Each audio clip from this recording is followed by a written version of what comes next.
विद्यार्थी मित्रों, आमच्या यूट्यूब चॅनल सायन्स कॉरिडॉरमध्ये पुन्हा एकदा आपले सर्वांचे स्वागत.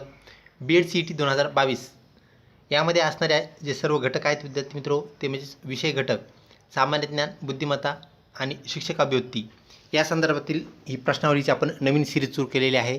विद्यार्थी मित्रों, आपण जर आपल्या चॅनलवरती नवीन असाल तर कृपया चॅनलला लाईक करा, शेअर करा आणि सबस्क्राईब करण्यास बिलकुल विसरू नका. तर चला सुरू करूया आपला आजचा विषय, तो म्हणजेच सर्व घटक समावेशक असलेली प्रश्नावली भाग 1 आज आपण पाहणार आहोत.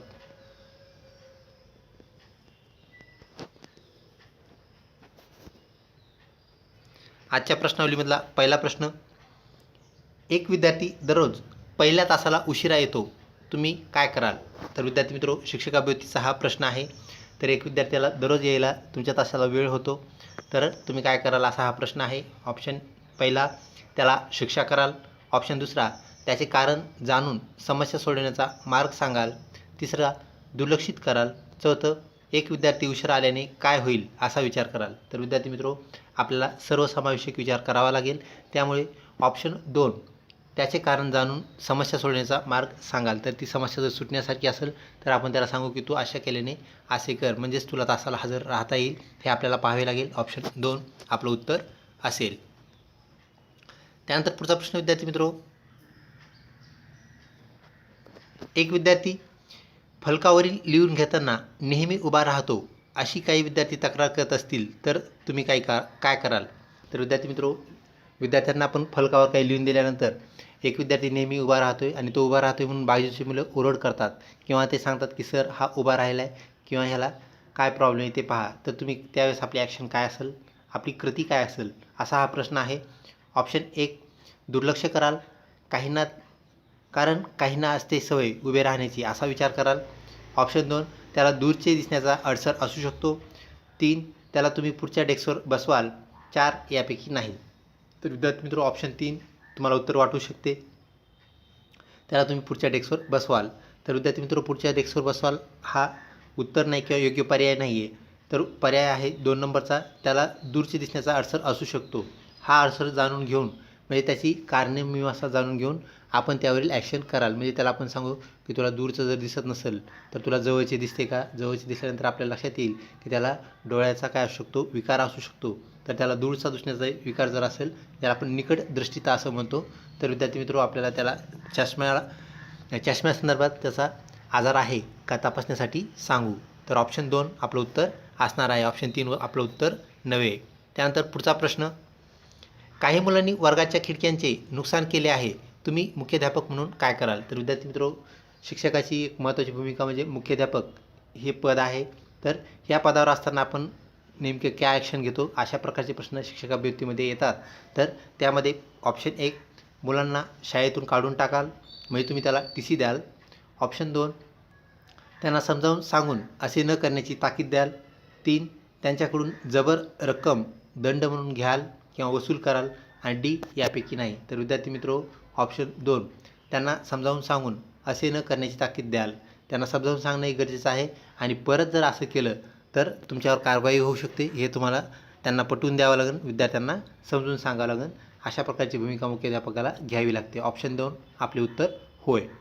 त्यानंतर पुढचा प्रश्न विद्यार्थी मित्रों, तो म्हणजेच चौथा प्रश्न, काही विद्यार्थी स्टाफ रूममध्ये येऊन तेथील टिपातील, म्हणजेच टीपमधील किंवा पाणी ठेवण्याची जी टाकी असते, पाणी पिण्याच्या टाकीतून पाणी घेताना आढळले तर तुम्ही काय कराल? ऑप्शन 1, मुलांना अपमानित करून काढून द्याल. ऑप्शन 2, त्यांना त्यांचा डब्बा तुमच्यासोबत वाटून खाण्यास सांगाल. ऑप्शन 3, मुलांचे पिण्याचे पाणी संपले म्हणून आनंद व्यक्त कराल. आणि 4, मुख्याध्यापकांशी संवाद साधून यावर तोडगा काढण्याचा प्रयत्न कराल. तर विद्यार्थी मित्रों, ऑप्शन 4 म्हणजेच पर्याय 4 आपलं योग्य उत्तर होय. कारण पहिलं, मुलांना अपमानित करून काढून जर आपण दिलं तर त्यांच्या मनावरती त्याचा विपरीत परिणाम होईल, वाईट परिणाम होईल. दुसरं, त्यांना डबा आपण जर त्यांना म्हटलं की तुझा डबा घेऊन येण्यात, आपण तुमचा डबा आपण दोघंजण खाऊ किंवा तुझा डबा मला दे, असं जर आपण केलं तर आपण त्याच्याकडून लाच घेतली किंवा अशा प्रकारची बाबती पाण्याच्या बदल्यात आपण त्याचा डबा खातोय असा त्याचा अर्थ निघेल, तो चुकीचा अर्थ असेल. त्यानंतर तिसरं, मुलांचे पिण्याचे पाणी संपले म्हणून आनंद व्यक्त कराल की बरं झालं बा संपलं पाणी मुलांचं, असा आपण आनंद व्यक्त करणार नाही. तर त्यामागील कारण जाणून घेऊ आणि मुख्याध्यापकांशी चर्चा करून संवाद करून ते प्रश्न सोडवण्यासाठी आपल्याला काय करता येईल हे आपण पाहू. म्हणजेच ऑप्शन 4 हे आपलं योग्य उत्तर होय. त्यानंतर विद्यार्थी मित्र पुढचा प्रश्न, खालीलपैकी तरंगाचे कोणते प्रकार इतरापेक्षा वेगळे आहेत? म्हणजे विद्यार्थी मित्र वेगळा शब्द निवडा अशा आशयाचा हा प्रश्न आहे.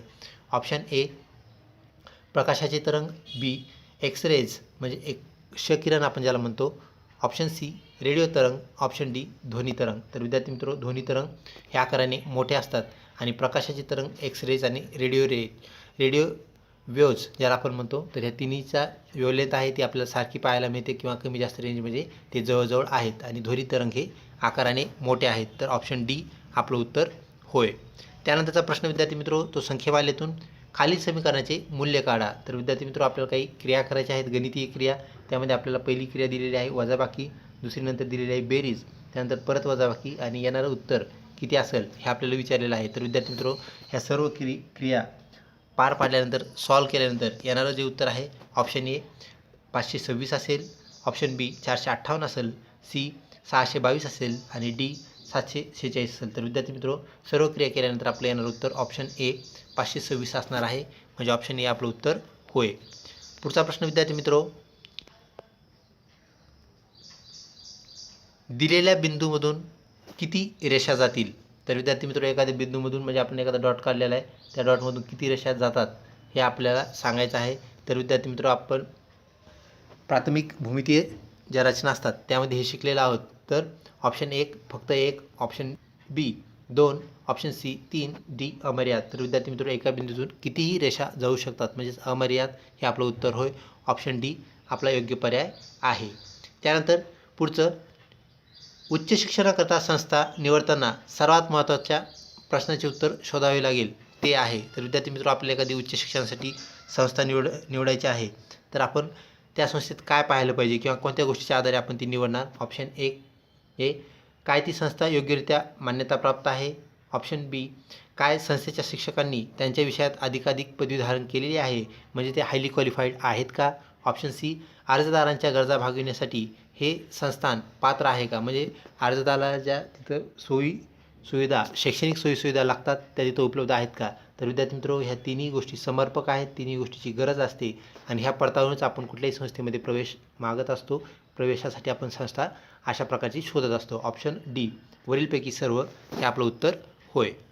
त्यानंतर पुढचा प्रश्न विद्यार्थी मित्र तो म्हणजेच प्राप्त करणाऱ्या स्नायूंचे अनानुबंधातून वक्षी केले जाणारे संदेश म्हणजेच काय? तर विद्यार्थी मित्र आपल्याला माहीत आहे चेतापेशी जी असते तर चेतापेशीला ज्या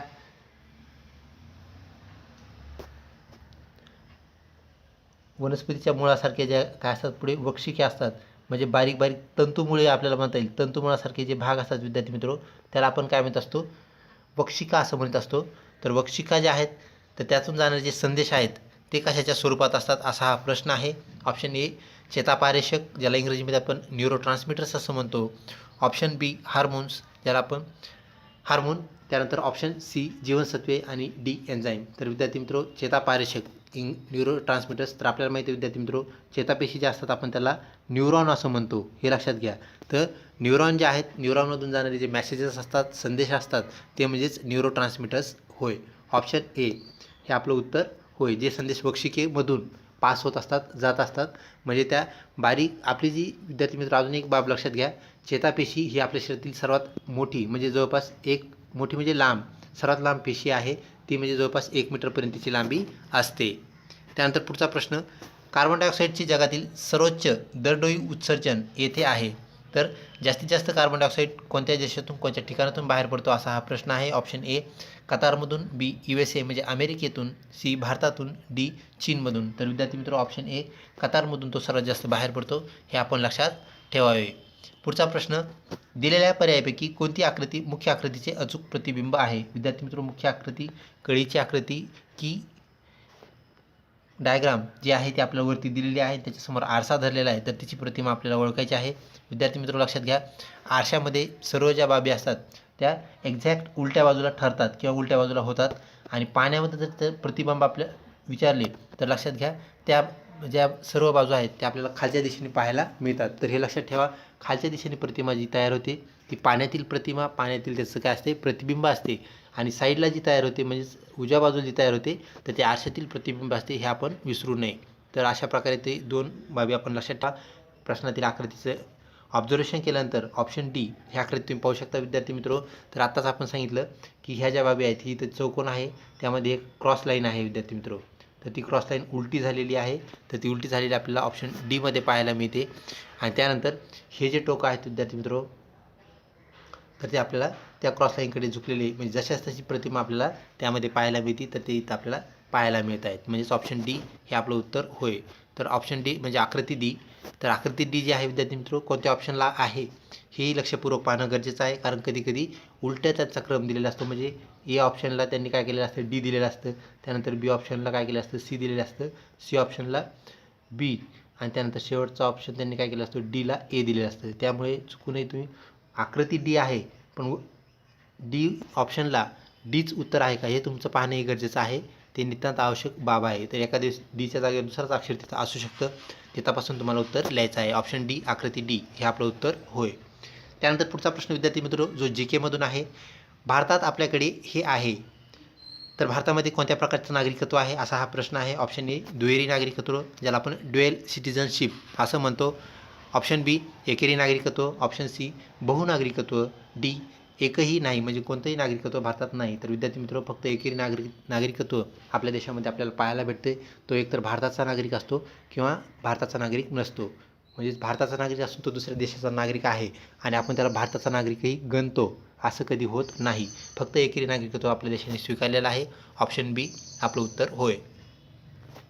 त्यानंतर खालीलपैकी कोण भारताचे राष्ट्रपती नव्हते. तर माजी राष्ट्रपतींचे काही नाव आहेत विद्यार्थी मित्र, त्यापैकी कोण नव्हते हे आपल्याला सांगायचं आहे. Option A Zail Singh, option B V V Giri, option C S D Sharma, option D Morarji Desai. तर विद्यार्थी मित्र अत्यंत कमी वेळेस जे आपल्याला पंतप्रधान पदाचं महाराष्ट्राला भाग्य लाभलेलं आहे त्यापैकी मोरारजी देसाई हे एक पंतप्रधान होय.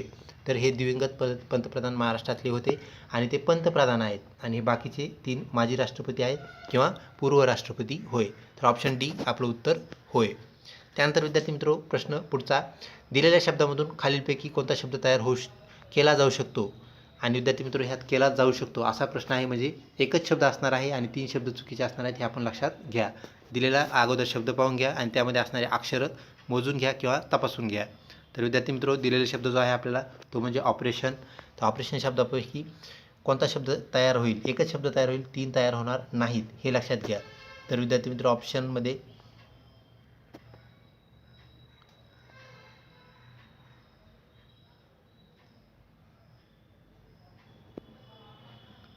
कॅप्शन हा शब्द त्यातून तयार होत नाही. त्यानंतर विद्यार्थी मित्र दुसरा ऑपरेशनमध्ये यल नाही, त्यामध्ये ऑप्शनल शब्द तिथे तयार होणार नाही. इथं कॅप्शन का तयार होत नाही तर सी अक्षर ह्याच्यामध्ये ऑपरेशनमध्ये नाही आहे. त्यानंतर दुसरं यल अक्षर त्यात नाही आहे. त्यानंतर ऑप्शन सी ऑप्शन सीचं उत्तर ऑप्शनच आहे. तर विद्यार्थी मित्र ऑप्शन हा शब्द तयार होतो आणि नेशन हा शब्द तयार होणार नाही. का तयार नाही होणार तर यन म्हणजे दोनदा यन येणं अपेक्षित आहे नेशनमध्ये, त्या ऑपरेशनमध्ये फक्त एकदाच आलेलं आहे. तर अशा प्रकारे विद्यार्थी मित्र त्याचं उत्तर काढायचं. सगळ्यात सुरुवातीला शब्द पाहायचा, त्यात किती अक्षर आहेत ते मोजायचे, कोणतं अक्षर रिपीट झाले आणि तयार होणाऱ्या शब्दाला कोणतं अक्षर पाहिजे आहे. किंवा असा प्रश्न ह्याच्या विरुद्ध येतो कोणता शब्द तयार होणार नाही, त्यावेळेस 3 शब्द तयार होतात, एक तयार होत नसतो. इथं उलटं आहे, इथं 3 शब्द तयार होणार नाहीत आणि एकच होईल. तर इथं ऑप्शन शब्द तयार होईल. ऑप्शन सी आपलं उत्तर होय. पुढचा प्रश्न कार्बन डेटिंग पद्धती यासाठी वापरली जाते. तर विद्यार्थी मित्र कार्बन डेटिंग मेथड तुमच्या परिचयाची आहे, ते आपण कशासाठी वापरतो. ऑप्शन ए जागा शोधण्यासाठी, ऑप्शन बी सामग्रीचे वय ओळखण्यासाठी, सी स्क्रिप्ट ओळखण्यासाठी, डी सामग्री ओळखण्यासाठी. तर विद्यार्थी मित्र आपल्यास माहीत आहे कार्बन डेटिंग ही जी पद्धती आहे ती आपण सामग्रीचे वय ओळखण्यासाठी वापरत असतो. त्यानंतर पुढचा प्रश्न दिलेल्या पर्यायामधून वेगळे ते निवडा. तर विद्यार्थी मित्र आपल्याला वेगळे निवडायचं आहे. म्हणजेच 3 संज्ञा सारख्या आहेत, एक संज्ञा वेगळी, ती कोणती. ऑप्शन ए त्रिकोण, बी वर्तुळ, सी चौरस, डी गोल. तर विद्यार्थी मित्र सगळ्यात कमी रेषेने बनलेली जी इथं आकृती आहे ती आकृती म्हणजेच त्रिकोण. लक्षात घ्या त्रिकोणाला 3च बाजू आहेत, 3च रेषांनी त्रिकोण बनलेला आहे. चौरसाला 4 बाजू आहेत. तुम्हाला वाटेल मग त्रिकोणाला बाजू आहेत, चौरसाला बाजू आहेत, तर वर्तुळाला बाजू कुठे आहेत. तर विद्यार्थी मित्र आपल्याला माहीत आहे जे वर्तुळ आहे ते अशा प्रकारे बनलेलं असतं आणि वर्तुळाचे जे 2 काय असतात, कुठलेही 2 बिंदू आपण वर्तुळाचे घेतले तर लगतचे जे दोन बिंदू असतात विद्यार्थी मित्र म्हणजे शेजारी शेजारी, तर अशा प्रकारचे दोन बिंदू आहेत, त्या दोघांमध्ये पण सरळ रेषा असते. म्हणजे वर्तुळ पण सरळ रेषेने बनलेलं आहे हे आपण लक्षात घ्यावे. आणि आपल्याला माहिती त्याला जर आपण असे बाणं दाखवले तर तिथं पण काय होतात, कोण तयार होतात. म्हणजे अशा प्रकारे काय वर्तुळ पण रेषेने बनलेले आहे. म्हणजे अनंत रेषेने वर्तुळ बनते हे आपल्याला माहीत आहे. तर त्रिकोण 3 रेषेंनी बनतो, चौकोन 4 रेषेंनी, पंचकोन 5 रेषेंनी, त्यानंतर षटकोन, अष्टकोन, दशकोन. तर विद्यार्थी मित्र त्या कोणाची ती संख्या आहे. आणि वर्तुळामध्ये अनंत कोण आहेत हे आपण लक्षात घ्या. अनंत तिथं रेषा आहेत हे लक्षात घ्या. म्हणजे ह्या अर्थाने आपलं उत्तर त्रिकोण हे होय. त्रिकोणात सगळ्यात कमी म्हणजे 3च रेषांचा समावेश होतो आणि तो म्हणजे त्रिकोण होय. ऑप्शन ए आपलं उत्तर आहे. त्यानंतर विद्यार्थी मित्र सेकंड लास्ट क्वेश्चन सरळ रूप द्यायचं आहे विद्यार्थी मित्र. 25 गुणिले 6000 भागिले 150 गुणिले 45 बरोबर किती, असा हा प्रश्न आहे. सर्व क्रिया आपल्याला अगोदर करून घ्याव्या लागतील आणि विद्यार्थी मित्र सर्व क्रिया केल्यानंतर येणारे जे उत्तर आहे ते काय असेल असा हा प्रश्न आहे. Option A 4500, option B 50,000, option C 5000, option D 45,000. तर विद्यार्थी मित्र ऑप्शन डी 45,000 हे आपलं सर्व क्रिया केल्यानंतर येणारे उत्तर होय. तर ऑप्शन डी आपलं उत्तर आहे. विद्यार्थी मित्र आजच्या प्रश्नमालेतील शेवटचा प्रश्न, खालील प्रश्नात उत्तरातील पर्यायापैकी कोणत्या पर्यायी आकृतीत प्रश्नातील आकृती अंतर्भूत आहे, लपलेली आहे.